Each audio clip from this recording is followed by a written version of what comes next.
नमस्कार। आज हम जम्मू और कश्मीर के हजारों साल पुराने और सच कहूं तो काफी उलझे हुए इतिहास पर बात करेंगे। हाँ, ये वाकई एक लंबा और पेचीदा सफर रहा है। हमारे पास जो जानकारी है उसके आधार पर कोशिश रहेगी कि इस कहानी के जो मुख्य पड़ाव हैं और जो बदलाव आए उनको समझ सकें। बिल्कुल। तो कहाँ से शुरू करें? एकदम शुरुआत से। वो जो कहानी है सतीसर झील और ऋषि कश्यप की, कल्हड़ की राजतरंगिणी में भी है शायद इसका जिक्र। हाँ, वो पौराणिक कथा तो है ही। और देखो, बुरज़ाहोम जैसी जगहों से जो नवपाषाण काल के सबूत मिले हैं, वो भी इशारा करते हैं कि यहाँ बहुत पहले से बसावट थी। अच्छा। हाँ, तो ये इलाका हमेशा से जैसे संस्कृतियों का एक चौराहा सा रहा है। तो फिर धर्म का प्रभाव कैसे शुरू हुआ?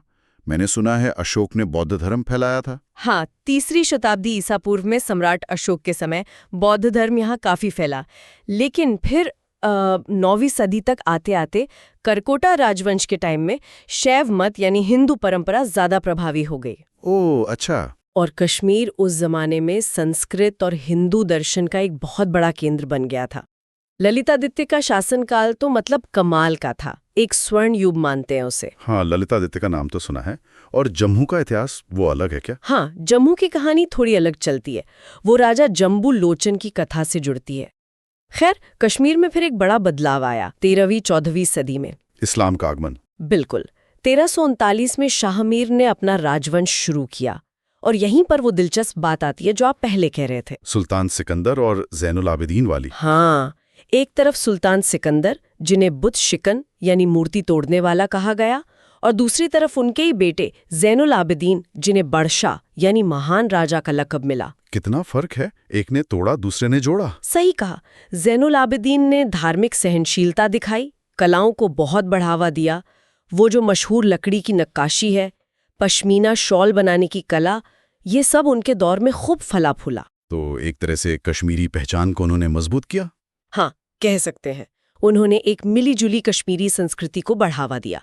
लेकिन ये दौर भी हमेशा नहीं रहा। उसके बाद क्या हुआ? मुगल आ गए। हाँ, 1586 में अकबर ने कश्मीर को मुगल साम्राज्य में मिला लिया। फिर 1752 के आसपास अफगानों का शासन आया, जो बताते हैं कि काफी दमनकारी था। और फिर सिख। हाँ, 1819 में महाराजा रणजीत सिंह के सिख साम्राज्य ने कब्जा कर लिया। उनके दौर में कहते हैं कि मुस्लिमों के खिलाफ नीतियां थीं। तो देखो, हर आने वाले शासक ने इस जगह पर अपनी छाप छोड़ी। और इसी उथल-पुथल में डोगरा शक्ति उभर रही थी, है ना, जम्मू में? बिल्कुल, गुलाब सिंह जैसे नेता सामने आ रहे थे। और फिर आया 1846, अंग्रेजों और सिखों की लड़ाई हुई। पहला एंग्लो सिख युद्ध। हाँ, और उसके बाद अंग्रेजों ने अमृतसर संधि में कश्मीर घाटी गुलाब सिंह को बेच दी। बेच दी? कितने में? महज 75 लाख नानक शाही रुपयों में। और यहीं से गुलाब सिंह ने जम्मू कश्मीर और लद्दाख को मिलाकर एक रियासत बनाई, जम्मू और कश्मीर रियासत। अब बाप रे, 75 लाख! ये तो इतिहास का एक बड़ा मोड़ था, बहुत बड़ा। और यहीं से डोगरा राजवंश की शुरुआत हुई, जो 1947 तक चली। डोगरा शासकों ने कुछ सुधार भी किए होंगे। हाँ, उन्होंने कुछ आधुनिकीकरण किया, सड़कें वगैरह बनवाई, प्रशासन को थोड़ा ठीक किया। लेकिन एक बात और थी। क्या? शासक हिंदू थे और प्रजा में मुसलमान ज्यादा थे। तो वो जो एक तनाव होता है ना, उसके बीच कहीं ना कहीं उसी दौर में पड़ गए थे। और वो शॉल वगैरह वो तो बहुत मशहूर हुए हैं। हाँ, कश्मीरी शॉल तो दुनिया भर में मशहूर हो गए। पर इससे आम बुनकर या किसान की हालत में कोई बहुत बड़ा सुधार आया हो, ऐसा नहीं लगता। ज्यादातर गरीबी बनी रही। अच्छा, और यही तनाव फिर 1947 में दिखा होगा, जब भारत का बंटवारा हुआ। बिल्कुल। महाराजा हरि सिंह, जो उस वक्त शासक थे, वो पहले तो आजाद रहना चाहते थे। मतलब ना भारत में ना पाकिस्तान में। हाँ, कई रियासतें यही चाहती थीं। लेकिन फिर अक्टूबर 1947 में पाकिस्तान की तरफ से कबायली हमला हो गया। हालात एकदम बदल गए। हाँ, तब उन्होंने भारत से मदद मांगी। हाँ, उन्हें मदद मांगनी पड़ी। और फिर 26 अक्टूबर 1947 को विलय पत्र यानी इंस्ट्रूमेंट ऑफ एक्सेशन पर दस्तखत किए। लेकिन ये विलय सिर्फ कुछ मामलों में था, रक्षा, विदेश, संचार। और इसी के बाद पहला भारत पाक युद्ध छिड़ गया। हाँ, और उसी युद्ध के नतीजे में नियंत्रण रेखा यानी LOC बन गई, जिसने इस क्षेत्र को वास्तविकता बांट दिया। और वो विलय की शर्तें, जनमत संग्रह का न होना, ये मुद्दे आज तक कायम हैं। हाँ, ये बहस का हिस्सा बने हुए हैं। फिर भारत के संविधान में अनुच्छेद 370 जोड़ा गया। दिल्ली समझौता हुआ 1952 में, जिससे जम्मू कश्मीर को विशेष दर्जा मिला। अपना संविधान, अपना झंडा। हाँ, अपना झंडा, जमीन खरीदने के अलग कानून। शेख अब्दुल्ला उस दौर के सबसे बड़े नेता बनकर उभरे, लेकिन बाद में उन पर अलगाववाद के आरोप लगे, उन्हें गिरफ्तार भी किया गया। तो मतलब राजनीतिक अस्थिरता शुरू से ही बनी रही, काफी हद तक। फिर 1962 में चीन से युद्ध हुआ, 1965 और 1971 में पाकिस्तान से। इन सब ने हालात को और उलझा दिया। और 1980 के दशक के आखिर में वो हथियारबंद संघर्ष। हाँ, 1989 के आसपास वो दौर शुरू हुआ। कहा जाता है कि 1987 के चुनावों में जो कथित धांधली हुई वो एक बड़ी वजह थी, साथ ही पाकिस्तान का भी हाथ बताया जाता है। उसका असर तो बहुत भयानक रहा होगा। बहुत, हजारों लोगों की जानें गईं। कश्मीरी पंडितों का वहां से पलायन हुआ, जो एक बहुत बड़ी त्रासदी थी।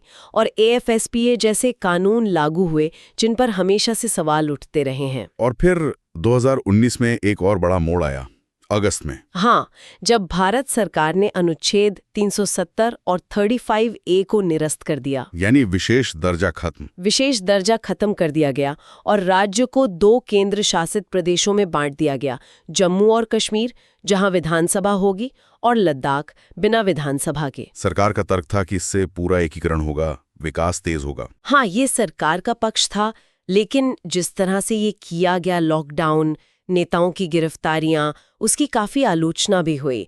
आलोचक मानते हैं कि इससे लोगों की स्वायत्ता छिन गई।